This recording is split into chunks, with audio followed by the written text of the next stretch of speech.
Hello, everyone. I'm Troy Skubitz, the Senior Manager of Events and Education for CorneaGen. Thank you for participating in today's webinar entitled VisionGraft, the clear choice for patch grafts. This webinar is based on Dr. Joseph Panarelli's own personal experiences, and you'll learn why VisionGraft is a clear choice for glaucoma tube shunt coverage, how VisionGraft is engineered precisely to meet your clinical demands, what the advantages are for your patients, and useful applications for VisionGraft beyond your patch grafts. This webinar is built to be interactive. At the start of the session, Dr. Panarelli will pose multiple choice questions to learn more about today's audience members and their experiences. Your responses can be recorded directly in the poll by clicking on the answer. Please know that Dr. Panarelli will take your questions throughout his presentation. In addition, we will use the last 10 minutes of the webinar to answer any questions that you have. You can submit a question anytime during the webinar by using the questions box in the upper right-hand corner of your screen. Click on the plus sign. It will open a text box for you to write and send your comments or questions. We'll do our best to answer as many of them as possible during our allotted time. Now, let me tell you a little bit about our presenter, Dr. Joseph Panarelli. Dr. Panarelli is an associate professor of ophthalmology at NYU School of Medicine who specializes in the treatment of adult and pediatric glaucoma. He received his medical degree from the Georgetown University School of Medicine and completed a residency in ophthalmology at the New York Eye and Ear Infirmary, where he served as chief resident during his final year of training. Following his fellowship training in glaucoma, Dr. Panarelli joined New York Eye and Ear as a member of the full-time faculty, where he was active in resident education, serving as the Associate Residency Program Director, as well as Glaucoma Fellowship Director. Dr. Panarelli recently transitioned to NYU, where he serves as the Chief in the Division of Glaucoma Services and Director of the Glaucoma Fellowship. Dr. Panarelli is the recipient of several awards, including the Mentoring of Advancement of Physician Scientist Award from the American Glaucoma Society, and was selected as a Castle Connolly Top Doctor in not only 2017, but also 2018. And then joining Dr. Panarelli this evening is Dr. Anna Doe, who is a fellow that he works with. And Dr. Doe received her medical degree from Stanford University and completed a residency in ophthalmology at the New York Eye and Ear of Mount Sinai. She is currently a glaucoma fellow at the New York University Langone. Okay, so we're so pleased to have Dr. Panarelli and Dr. Doe with us this evening. We welcome you both. Welcome. Thank you so much for including us in the presentation today. So let's just get started. So some financial disclosures for Dr. Panarelli. And so let's get straight to the point. Why do we need to place a patch graft in the first place? Essentially, when we do glaucoma surgery, put a tube shunt into the eye, one of the main complications that we want to steer clear from is a tube erosion, because there's a potentially dangerous, can lead to infection, vision loss, and potentially even loss of the eye. So that is the main point of the patch graft. How often does this really even occur? So the rate of tube erosion is really difficult to study, and we've tried to figure out what type of material is ideal to prevent glaucoma drainage device erosions, and that has been really found to be universally reliable. And the reports on efficacy are quite variable, and that reflects the lack of a truly ideal patch graft material. In several large studies, the rate of tube exposures range from 0 to 5% over a 5-year follow-up period. In the tube versus trabeculectomy study, that was found to be about 4.6%. The Ahmed Bearvelt comparison trial was about 1.4%, and the Ahmed versus Barvelt trial was 3% of erosions in these tubes over the course of 5 years. So you can imagine that if you want to try to find out if there's a statistically significant difference between one type of patch graft versus another type, you would need to start off with a large sample size and follow it up to a very long, at least 5 years, to figure that out. So in terms of what could cause tube erosions. This is our first poll question. What do you guys think is the most important factor in tube erosions? And these are some of the options. So mechanical abrasion over the conjunctiva, over the tube, essentially the lid rubbing over the tube, excessive conjunctival tension over the tube, if the con just pulled too tightly over the tube, if the tube is malpositioned, where its entry point is a little bit steep or angled into the sclera, there's poor ocular surface if the patient has really dry eyes, or potentially residual tissue effects from prior mitomycin C or 5-FU injections or applications. So I'll give you a couple more seconds to input your opinions, and then we'll go to the answers in a little bit. So I think that's a real nice beginning, Dr. Doe. So, you know, as we mentioned earlier, tube erosions are one of our more feared complications as the glaucoma specialist. You know, the incidence of actually developing an infection post-erosion is rather low. Those patients who do in fact develop a tube-related endophthalmitis, the one common denominator is that they likely had a prior erosion, and that's been seen in numerous studies. So it is really paramount to make sure that we really take this one step in the procedure and make sure that we do it right to prevent some real serious problems. So, and as Dr. Doe said, the rates of erosion are rather low, so it really does get very hard to really dig deep and figure out, is one material better than another? Is one type of tube placement better than another? When something occurs in this lower frequency, it's very hard to detect it with enough power to actually determine a statistical significance. So a lot of what we're going to be asking, especially in this poll question, is really just kind of what you think and what we think, and I'll walk you through at least my thought of what's the best way to prevent a tube erosion. So maybe we can pop up the answers here.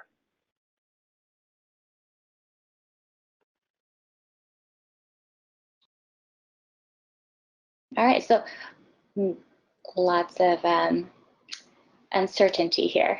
Dr. Panarelli, what do you think, in your opinion, is the most important factor in tube erosion? So, you know, I think the biggest thing that often leads to an erosion is the tube entry into the eye, as well as the conjunctival closure. So I think for early erosions, which, you know, I would deem any erosion that develops in the first, you know, within 6 months, that is often due to conjunctival retraction and in the area, and that is often due to excessive tension put on the conjunctiva as we try to bring it back up to the limbus.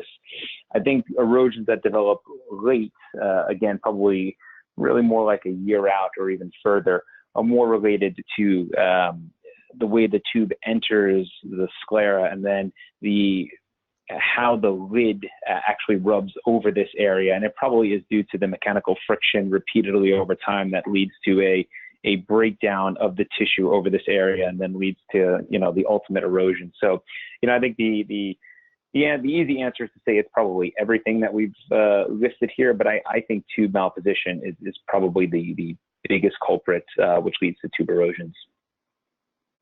Okay.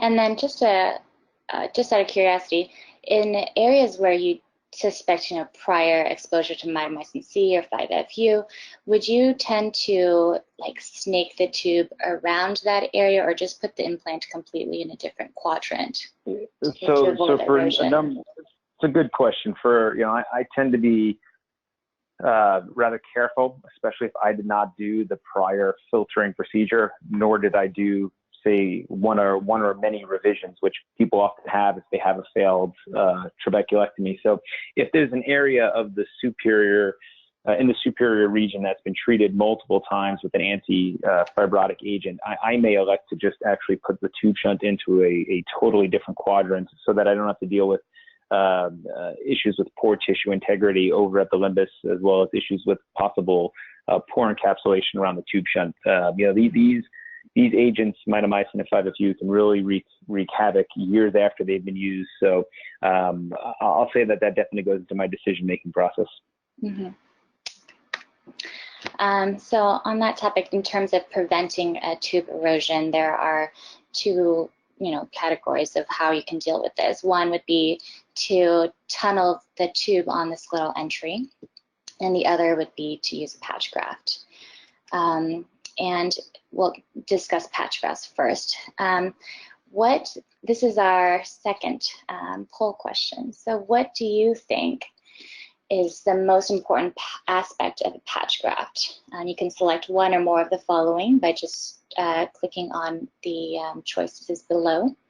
Number one, durability, resilience of the actual tissue. Can you manipulate it? Is it durable? Is it going to last a long time on the eye? Or sterility and processing. Is it completely free of any possible bacterial, viral, or other organisms? Thirdly, cosmetic appearance. How does it look on the eye afterwards? Is the patient going to notice it or be bothered by it? Is it bulky? Is it opaque? Is it a different color from the conjunctiva or the rest of the eye?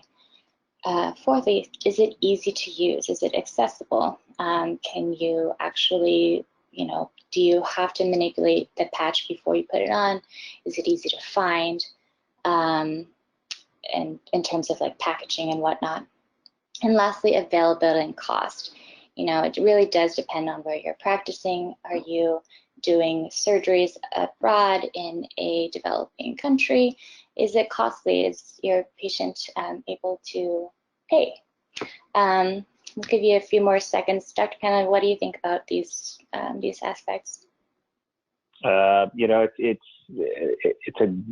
think this is it's a very good question. It's one that, I think very, very quickly you always have to consider cost, to be quite honest, especially if you're working in an ambulatory surgery center, and especially in recent years where there's been issues with coverage of the patch. So no doubt that does play a role. But we'll talk about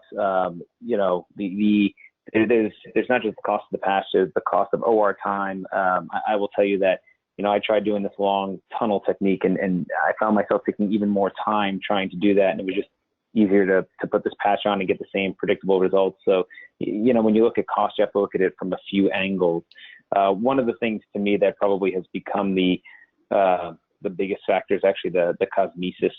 More and more patients, when you tell them they could have a tube shunt, they quickly go online and Google what's about to happen. And I can't tell you how many patients come in and say, I don't want that white thing on my eyeball. So for me, it's probably cosmesis, but I'm curious to see what the poll results look like.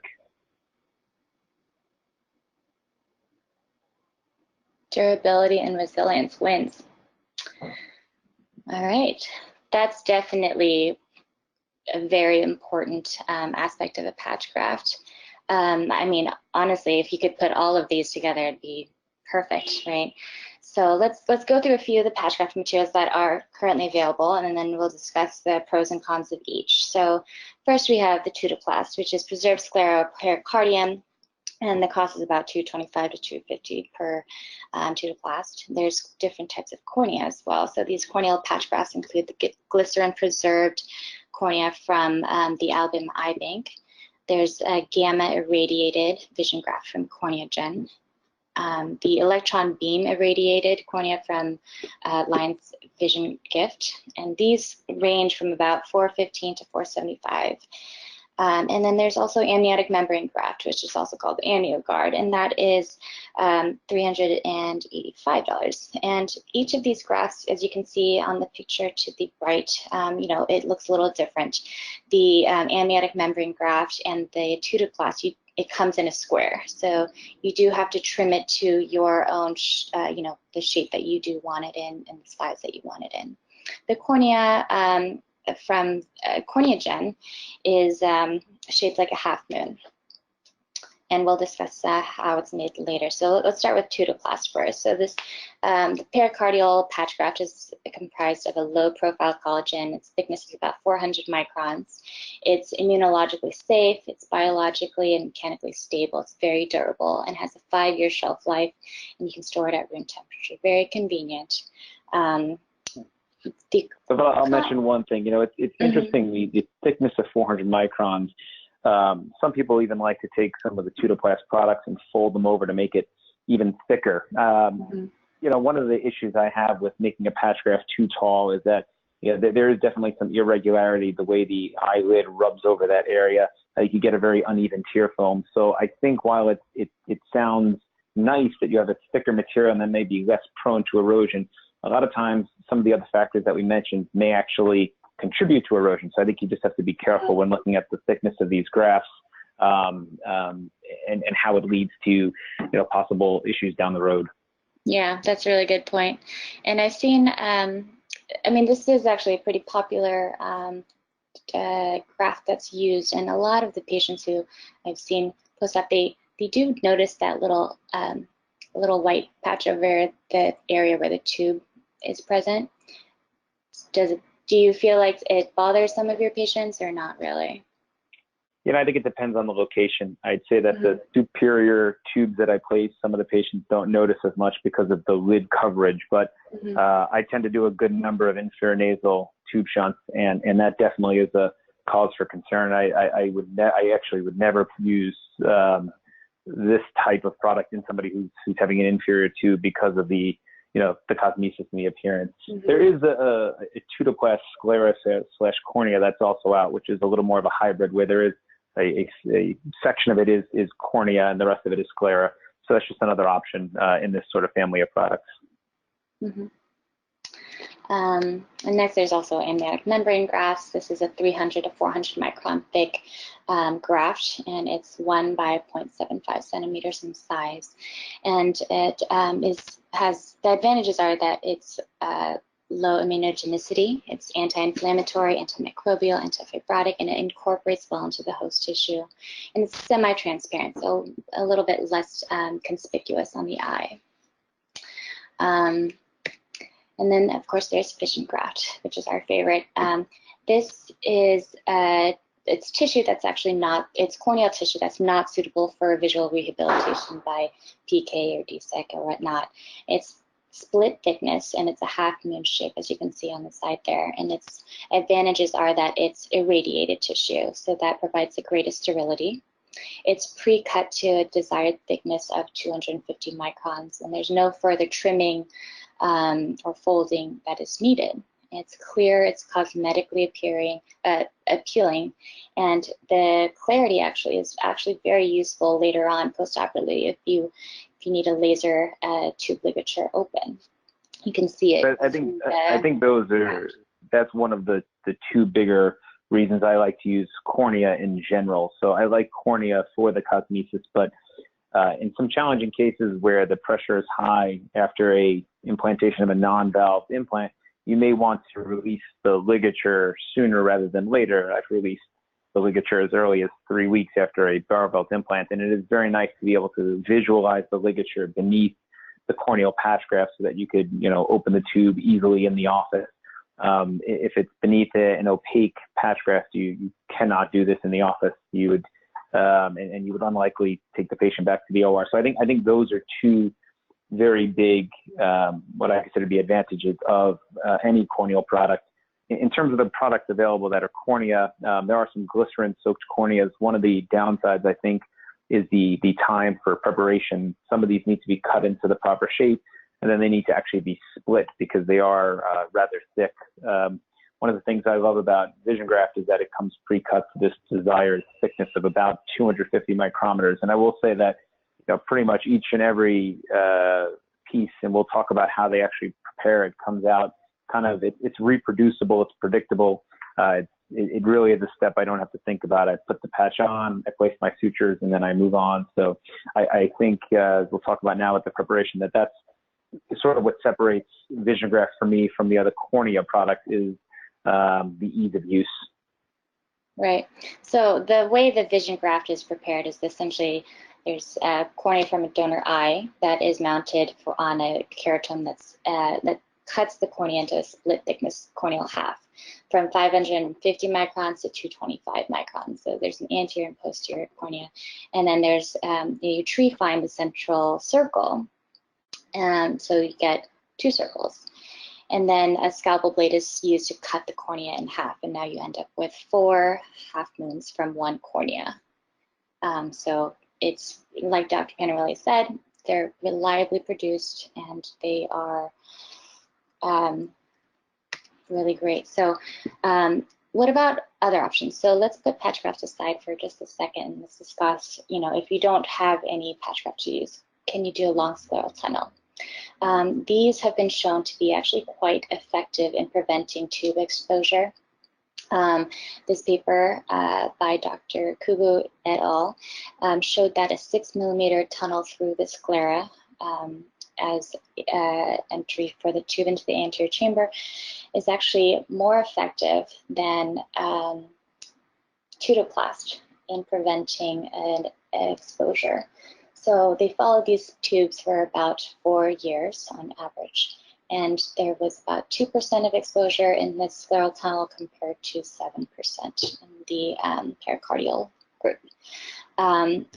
This study wasn't as big as the other studies we discussed earlier, like the TBT or the ABC, but it does, show that a long scleral tunnel can be actually very helpful and useful, especially when you don't have patch graft to use. So the advantages of this, the tube actually takes a flatter route into the eye. It is obviously much cheaper. You don't even have to use a patch. The disadvantage on the other side is that because of the slightly posterior entry or the more difficult approach, the iris may be pulled up or peaked towards the tube entry. You may get a hyphema on the entry pass, and then you may need to take multiple passes to get the perfect one. Dr. Panarelli, what's your experience? Have you used this long scleral tunnel? I'll say not often. I'm curious if there's anybody actually in the audience. If they do, feel free to sort of chime in and maybe the type questions or comments. But I think it's a rather challenging technique, especially if you're already out there in practice doing things a certain way. It's a rather long needle pass, and the natural trajectory of the sclera is sort of an upward curve. So if you're trying to pass a needle through the sclera 6 millimeters and keep it at a certain depth, it's rather hard. And I think what my biggest criticism of the long scleral tunnel technique is that you sacrifice your ideal tube position to not use a patch graft. And by that I mean it's very hard to get a tube to be well placed in the anterior chamber, I feel, and more posteriorly directed if you're tunneling 6 millimeters. That's just my thought. And if you do come out in the wrong spot, you can sometimes come out at the level of the iris root. You can cause iridodialysis. So you can have some decent complications from a step that normally is not very challenging. When you make your needle pass into the eye, you can make this step a lot harder on yourself than it needs to be. So that's my hesitation with the long scleral pass. I think if you can perfect the technique and it becomes easy for you, which could take everyone's hands a different amount of time. It is nice. It is a cheaper alternative, and there is a flatter approach. So I think maybe there is less erosion because it's in that long scleral pocket. Another alternative is actually to make a scleral flap and to actually insert the tube beneath the scleral flap, like a partial lamellar dissection. So these are kind of natural ways to keep your tube covered, but just something I think worth discussing because this was a hot topic in recent years amongst glaucoma specialists. Right, and I haven't tried this at all, but I can just imagine that trying to put the tube into a long scleral tunnel is much more challenging as well, and you may just end up a little bit closer to the cornea with the tip with the long Exactly, tunnel, I think right? with that long pass, the natural course is for you to aim upwards, and that is likely going to cause that tube to be anteriorly directed. Okay, so let's return back to the VisionGraft. So why do we use the VisionGraft? Number one, it's cosmetically appealing. And it's especially important, like you said, to use with inferior tubes where it's more visible when the eye's open. You can easily visualize a suture to perform a tube ligature release afterwards. This is also important, easy when you do, when you want to go back and tie off a tube where you say you have choroidals and low pressure chronically, and you want to close off the tube, you can close it off, and then if you need it again, open it up later on through the corneal, the clear VisionGraft. It's great for revision, and it also has multiple uses, as we'll discuss later on. However, it does come with some unique challenges. So, it comes in this brownish glass bottle, and it is sterile, so you can bring it onto the sterile field to find the graft within the bottle. But as you can see, there's little bubbles within the solution, making finding the graft a little bit tricky at first. You can pour it out onto a clear cup and then swirl around the solution to see if you can find the contour of that cornea. Or our favorite way is essentially if you just take that bottle and dump it out on a white instrument wipe, all the fluid goes away and you have your VisionGraft right in front of you and easy to find. So it seems like a trivial thing, but it can't, if you're looking for that cornea, it can be a little bit frustrating at first. It is remarkable how long it will sometimes take your technician to find the graft the first time they're using it. And as we're sitting here telling you, oh, it's saving you time, it can make your life easier and quicker. When someone's searching for 5 or 7 minutes, it can be a little frustrating. So I think we try to just illustrate it. You can pour it out into a clear cup and then sort of hold it up to one of the spotlights in the room. And sometimes you can see the reflection of the graft rather easily. Some people can just grab it right out of the bottle. Some of my technicians are just that good. They've used it that many times. I do think the easiest way, which is almost like cheating, is to pour it onto an instrument wipe. And the wipe will really allow for the fluid that the graft is bathing in to soak through, and the graft will be left just resting on top of the instrument wipe, and then you can take it and pop it right onto where it needs to go and suture it in place. Right. And then once you plop it on, how do you orient it? What's your favorite way of orienting the graft over the tube, Dr. Panarelli? So I like the pictures. I've tried it always. I think when I first got it, I used to put that straight side up against the limbus. I thought I was getting great limbal coverage. And in case, I had any issues with closure, I had this extra tissue that I could anchor the conjunctiva to. In the end, I found I wasn't covering as much of the tube as I wanted. And that's ultimately one of the big questions. And I think the question a fellow or resident asks me every year is how much of the tube needs to be covered. I think the answer is the most important part is to cover the tube entry into the sclera. So there needs to be adequate coverage there. I do like to cover as much of the tube as I can. And I do like to actually cover the ligature if I can as well. Especially as someone who likes to perform ligature release, I don't like to be applying laser directly, beneath the conjunctiva over the ligature. I do like that barrier of the cornea to separate the ligature from the laser heat that's going to be applied. So I like picture left where you're oriented in what I sort of say is a D fashion. So I typically always orient it that way, and we'll use anywhere between 2 and 3 sutures to secure the patch in place. Great. And here I think we just have a quick video.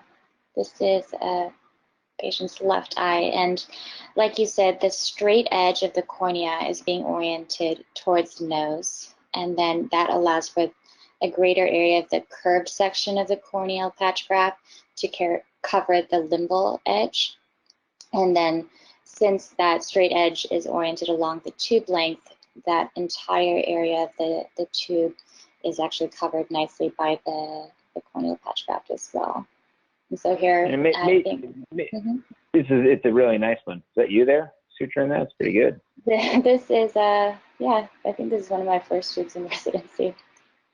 So I think one of the things making it look easy here is that the width of the tissue, there is maybe not as much give sometimes as you would like. So you have to be a little bit careful when you secure that first edge down, because if you pull too far to one side, you'll have trouble really covering the whole tube. So you just got to be a little bit ginger with the graft and really be definitive when you pass the suture through the graft. But you'll see this is pretty perfect coverage on both sides there. But you do have to be a little bit careful in terms of making sure you have good coverage over that proximal portion of the tube where it inserts into the sclera. But I tend to think 2 sutures are typically enough. I don't think you need more than that in this case, but sometimes it is a little bit challenging passing that first suture. It is nice, as they showed in the video, to have that counter traction where somebody had a 0.12 and held the back end of the graft. Like when you suture any sort of form of cornea, that counter traction is nice, but that's pretty perfectly placed. You see how quick that can be. Yeah, so that's how we like to cover the tube on the primary tube. In terms of, what else can this tissue be used for? Erosions, revisions. Here's a picture that you see that this tube here has a maybe 2 millimeter tube erosion that needs to be covered. So, Dr. Panarelli, do you want to walk us through how you would use this tissue in other types of uses for erosions and revisions? Sure, yeah. So when I first started using the VisionGraft tissue, it was really solely as a patch graft for tubes. And as time went on, I found myself getting into, some challenging situations. And lo and behold, this tissue kind of bailed me out. So on the next example, I guess the next slide where we're looking at, this one here. So this was an example of a over-filtering trabeculectomy. There was a limbo leak, so we needed to do a conjunctival advancement. One of the issues was the tissue was really very fragile, and the leak was extremely anterior, and without really dissecting down and going after the scleral flap, it was going to be pretty hard to divert the fluid more posterior. So you see here we just kind of open up by excising or by really opening up the conjunctiva and leaving the bleb intact. If you go to the next slide, cauterize a lot of the tissue, and then I really tried to excise a lot of the the more necrotic bleb that was there, the avascular bleb, and really what I was left with was essentially a scleral flap that I could not actually pass a suture through to actually try to shut down or slow down the flow. So what I did here was I actually used a piece of the VisionGraft and anchored it very tightly at the limbus, and what that did was it really acted to tamponade flow through the scleral flap. So it really was a patch over the scleral flap, and that was a way to sort of tamponade this area to keep it from over-filtering, as well as to divert fluid flow more posteriorly. So I'll say I've used this a good number of times on some of these over-filtering or leaking blebs where the scleral flap really just, there's no integrity, and I can't actually close the tissue. So you'll see I put the VisionGraft over the area, and then we'll advance the conjunctiva back up. And if you go to the next slide, you'll kind of see what it looks like at the end here. So this is just, these are one example where I think it's nice using this material when you're in a bind. It looks really nice. So for this type of revision, do you just use 2 sutures at the anterior aspect of at the limbus and allow flow to go more posteriorly? Do you sometimes put more sutures in to secure the graft? Yeah. It's a good question. It depends on kind of the stability of the eye and what we're doing. This patient was holding a rather decent pressure, so I was really trying to preserve functionality of the filtering site. So I was really just trying to divert flow a little bit more posteriorly. So I really just anchored it very tight up at the limbus. There are certain situations where the eye is just severely hypotenuse. There's choroidal detachments, in which case I need to actually just shut down this filtering site. And so in those situations, I'll probably pass 4 sutures to anchor the patch graft in place and to really try to ensure that there's no flow through that old fistula site. So a little depends on the situation, but it is really a great spot to use this tissue. Mm-hmm.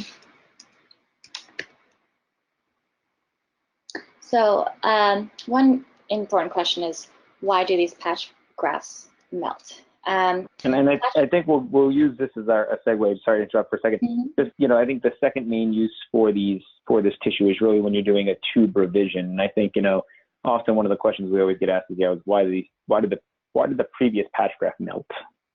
Mm-hmm. Right. So one of the main reasons is that there's ocular inflammation. If there's inflammation, it's at risk, it's at higher risk for an erosion or melting, right? Because whatever the patch graft is made of, fascia lata, pericardium, dermata, cornea, it does tend to thin or disappear after implantation. And a lot of that is because of the inflammation or a host graft reaction. Pericardium patch grafts are supposed to be cell-free and without any antigenic stimuli, but they do also still melt. They don't last forever. So in some eyes, even though the patch graft melts, the conjunctiva remains over the tube and does not erode. So there must be something else going on, implying, you know, it implies that the erosion of the conjunctiva is potentially a separate process altogether from a patch melt. Here we see pictures of focal inflammation right over the tube. And months later, or weeks later, you see the inflammation is resolved, but you have this segment of tube erosion, which needs to be fixed. It's interesting because I think there are times where patients will tell you, they'll come in with erosion and they'll say, oh yeah, my eye was red over this area for some period of time, and you don't really know what to make sense of it. Is this, you know, solely an inflammatory response, or did the, you know, in certain cases I would often think, well, your tube's eroded, of course the eye is going to be kind of red in that area, but you know, it's kind of the chicken or the egg. What led to this you know, this focal inflammation up here? Did the tube erode first, or did this breakdown process occur?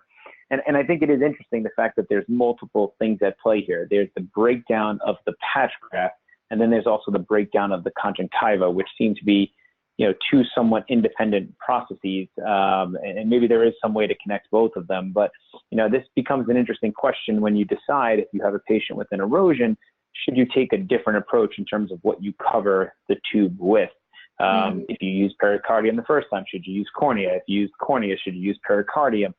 I think you have to look at the situation and see if this is more of a mechanical issue in terms of the position of the lid in relation to the tube, or if this is, you know, possibly some immune reaction to whatever material was used. And I think I can honestly say I've seen it with every single type of patch material where, you know, they've dissolved, you know, for whatever reason. I've seen it with pseudoplast pericardium, amniotic membrane, kerasis, cornea. So, you know, I think we think we know everything, but we obviously don't. But I'll say in my own experience, when I have an erosion like we're going to show you right now, you know, my preference often is to, you know, do a pretty good wide dissection, make sure I cauterize appropriately to get rid of any of these epithelial cells that may have formed a fistula tract. And then I like to cover with cornea because of a lot of the reasons we described before. Plus, I do think when you do a revision, often a lot of your tissue is on tension. And if you do have some retraction of the conjunctiva, I think the conjunctiva tends to epithelialize better over cornea. It's hard to prove that, but I do think that the tissue heals better over this area. So we'll just walk you through these last few slides of sort of how we approach an erosion here. You'll see, you know, often you have about a 2 to 3 millimeter segment near the limbus that, you know, most commonly erodes. You can see here, this is definitely from some epithelial cells that had sort of gotten underneath and formed this fistula tract. So you have a few options here. Number one, you know, the first question is, you know, do I leave the tube positioned as is, or do I change the direction of the tube entry into the eye? Do I reposition this tube into the sulcus if I feel I don't have good enough tissue coverage to close up? It is amazing how much you have to move tissue. It's amazing how much you have to dissect to move tissue a millimeter or two in either direction. And then the question is, what kind of patch graft material to use? And as I said, I tend to prefer cornea. So maybe we'll go to the next picture. You can see, you know, what I like to do is really dissect under in both directions so that I can really mobilize a lot of the tissue. And often this does mean even dissecting over the actual plate of the implant so that you can free up enough tissue to pull everything forward. And, you know, we'll place the VisionGraft just like we would do for a normal case. And we're very careful, again, not to pull too tight to one side. And, you know, I like to try to get both sutures sometimes passed over the graft before I actually tie them down. But and I think we go to the next slide, you'll see us just kind of closing things up and pulling it up kind of nicely. But I don't know, you've done a few of these, Dr. Doe. Any thoughts on the revisions? Yeah, actually, I think it's a good point that you pointed out that when you're tying off the sutures, holding down the patch graft, if you can use it kind of to your advantage if you want to like flatten out that area and it can actually change the trajectory of the tube tip in the eye sometimes just a little bit, whether or not that's long-standing or just temporarily to make yourself feel better in the OR. That's something that, you know, is questionable. But yeah, I noticed that sometimes when you tie that cornea a little bit too tight, it tends to make the entry point bend a little bit. Have you noticed that? Yeah, no, that's actually a good point. I think just in general, and even probably a little more so with when you have two sutures that are both placed at approximately the same sort of distance from the limit, and kind of as you see here, when you get that crease in the patch graft, there's nothing, long term, it's not going to cause any problems because the sutures will dissolve and they'll release that tension. But yes, that's a good point. Sometimes the tube might end up looking like it's more directed towards the cornea. You might say, hey, this looks real good when I put it in the eye, but now it's pointing upwards. And that can definitely happen. And that's nicely illustrated in this picture here. But I would not go repositioning your tube at this point. Just close on up and everything will be fine. But yeah, I think this illustrates nicely kind of, you know, how you take care of some of these erosions. I will say that for me, I think less is more. I often will try to leave the tube in place if the erosion was sent to me to fix, and I'll just try to dissect pretty widely and make sure I get a new patch graft in place and then re-advance the conj over. But, you know, I do think VisionGraft is real nice for these types of cases. There's a nice closure. I had a question actually. So for an erosion like this, like you pointed out, these vicryls actually are not there forever. You know, like do you actually have to tie it down, or can you use other things to? Yeah, that's definitely something that is debated. You know, these patch grafts, you know, if you just put them over the tube, if you secure your conj nicely, do you even need to take the time to sew the patch graft in place? You know, it will, you know, it'll heal in fairly well probably within a week or two. I think the answer depends upon your technique. Some people will just put the patch there, advance the conj and close. Some might even use a tissue adhesive like to seal to actually secure the conjunctiva, the patch, and sometimes even the plate in place. So I think it just depends upon your technique. You know, I personally like to put those sutures. It makes me feel a little more secure that my patch is going to stay there. But you know, I think there's definitely different ways of doing it. Great. Well, I've had plenty of opportunity to ask you questions, so let's open it up to the floor. Do you guys have any questions at all? You can feel free to submit the questions via the dashboard. Yeah, that's exactly right. So thank you, Dr. Panarelli and Dr. Do. We can't thank you enough for sharing your incredible wealth of knowledge and experiences with us today. And Dr. Panarelli, I really liked your tip in easily finding the VisionGraft by placing it out on the instrument wipe. I thought that was very clever. You know, you got to get something practical out of this here. You know, it's that's probably the most important part of the whole 45 minutes of listening to us talk about patch grafts. Is well, I just love seeing that. How do you find this? How do you find this thing? Like that's really, people want to know two things: how much does it cost, and how do I find it? Well, it's clear. It's clear. I can't see it. So in a moment, as Dr. Do mentioned, we'll present Dr. Panarelli and Dr. Do with your questions. So if you haven't already, please submit your questions now. You can do so by clicking on the tab that says questions, and then by clicking on the plus sign, this will open a text box for you to write your questions. So send them now. We do have a couple questions that came in, so let me start feeding you these questions. Here's one that came in. It says, if a tube erosion occurs, which patch graft would you choose and why? Dr. Do, you want to handle that one? Sure. So it really, I think for the tube erosion cases that I've been involved with, we really do just love the VisionGraft. It's really nice in the sense that it has a good coverage over a good amount of length of the tube, as well as the contour. So I think Dr. Panarelli mentioned earlier, that the elevation of the patch graft can cause some irregularity in the conjunctiva and the tear lake surrounding that area. Delins can form, and then potentially further erosions down the line. I have seen cases with tutoplast or even folded over tutoplast where you have additional thickness to cover the tube, and it, in my mind, that makes sense, right? You want more cushion or more coverage over that tube that the eyelid is rubbing over, so you want to protect it more with more cushion. But on the other hand, if you have additional height over that tube, again, the conjunctival elevation is irregular and can cause, potentially further inflammation or like microabrasions along the lid as it's moving across the surface, especially if these patients are dry eye or rubbing the eyes frequently. What do you think, Dr. Panarelli? Yeah, I think you're right. I think something you hit on is you want that right balance of coverage in terms of tube length and then thickness, I think, when I'm doing a revision. So I think for that purpose, I like corneal products. I actually don't mind using amniotic membrane graft sometimes to cover. Again, like cornea, I think cornea and amniotic membrane are both great in that they do allow for better epithelialization if you have some issues with your conjunctival closure. You have to keep in mind that with revisions, often the tissue is going to be a little more on stretch and a little bit tense, and it can be, sometimes it's even hard to fully close.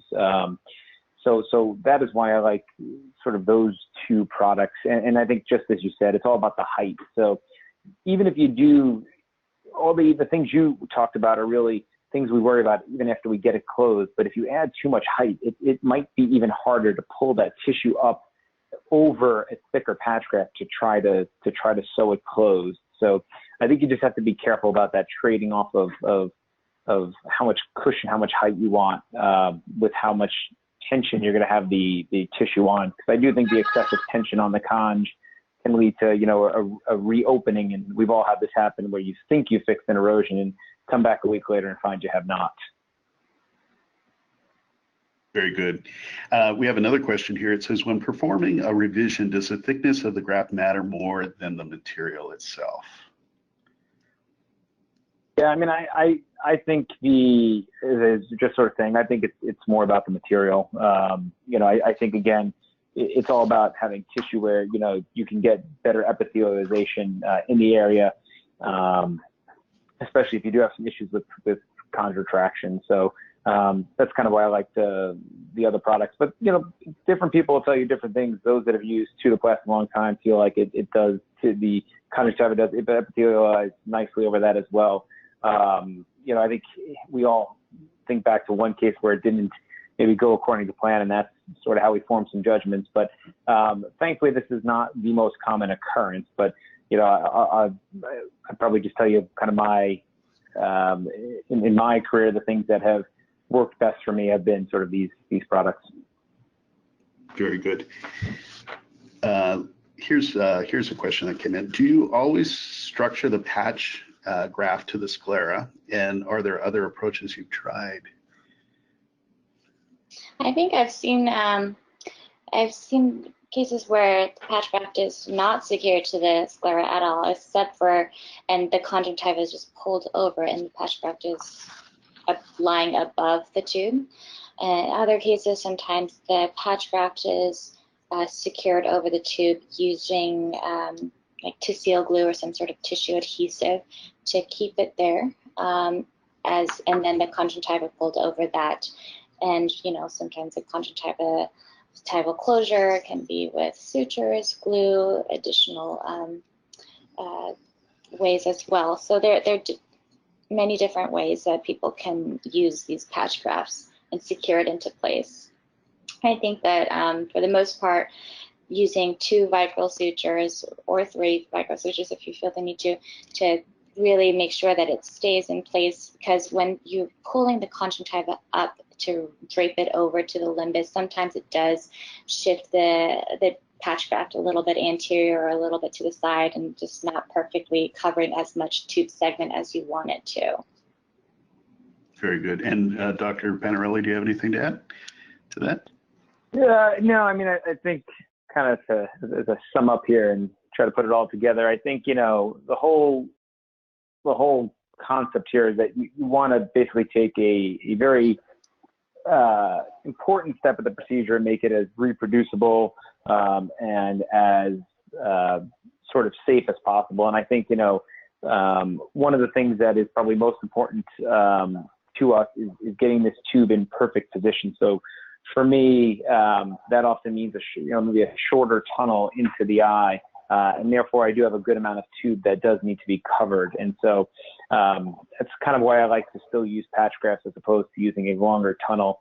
And in terms of, putting the patch graft down and putting it in place, if I'm going to put a patch graft, I don't mind taking a few extra seconds there to secure it to the sclera, because the last thing I want for it to do is to migrate and not cover the segment of the tube that it's intended to cover. So just sort of, again, my own bias that I like to secure it in place before I close. Very good. And you may have just answered the next question that came in, essentially, but I'm going to read it anyway, in case there's more that you want to add. But the question is, why wouldn't I use a long scleral tunnel instead of a patch graft? Is there any more that you want to add to that? Yeah, I think we touched on this before, but I think it just comes down to surgeon experience and surgeon preference with this step. I think for me, I value my tube placement over all else. If you poorly position a tube, unfortunately, it can lead to more troubles down the road. So if it's aimed at the cornea, we all know that tubes can cause endothelial dysfunction.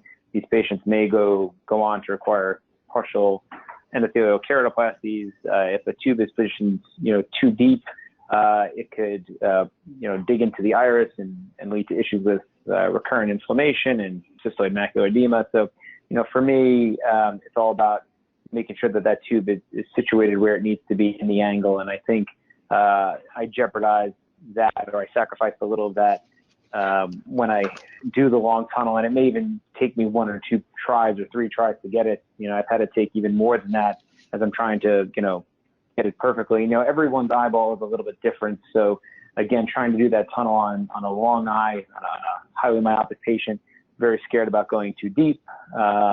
Sometimes on a highly hyperopic patient, you can have issues with actually coming through some thick sclera. So, they're just, it adds more challenges and more layers, I think, of complexity to what should be a fairly easy step for you.